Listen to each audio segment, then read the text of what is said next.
Heart attack gun. Back in the 70s, a journalist named Seymour Hersh published an article in the New York Times in which he accused the CIA of several assassination attempts on both foreign and American politicians who they considered to be anti-war dissidents. Due to these allegations, the US Senate put the CIA under investigation for alleged covert action abuses, which resulted in the release of 14 reports on major abuses committed by the CIA, FBI, and NSA. The majority of the reports included accusations of crimes such as opening and resealing US citizens' private mail for several years and illegally surveilling Black Power activists. Although these claims are obviously pretty serious, they paled in comparison to one particular accusation, or conspiracy theory, which alleged that the CIA had developed a pistol that could fire a poison dart over 300 feet, take a person's life, and leave absolutely no trace as to the cause of death.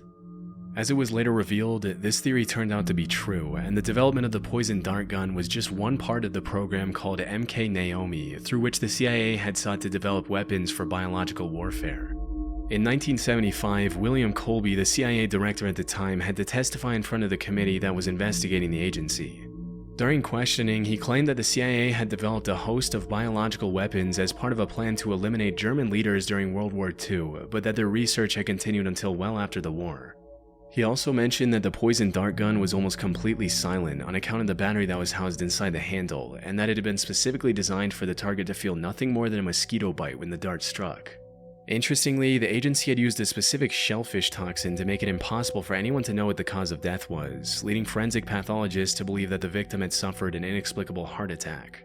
It wouldn't help pathologists that the dart was designed to melt inside the body so that it only left a small red mark where it entered the victim.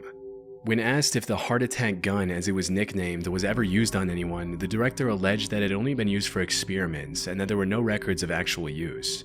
As part of the investigation, the CIA had to hand over the gun to the committee, and there are some pretty wild pictures of the committee members analyzing the gun as William Colby answers their questions about it.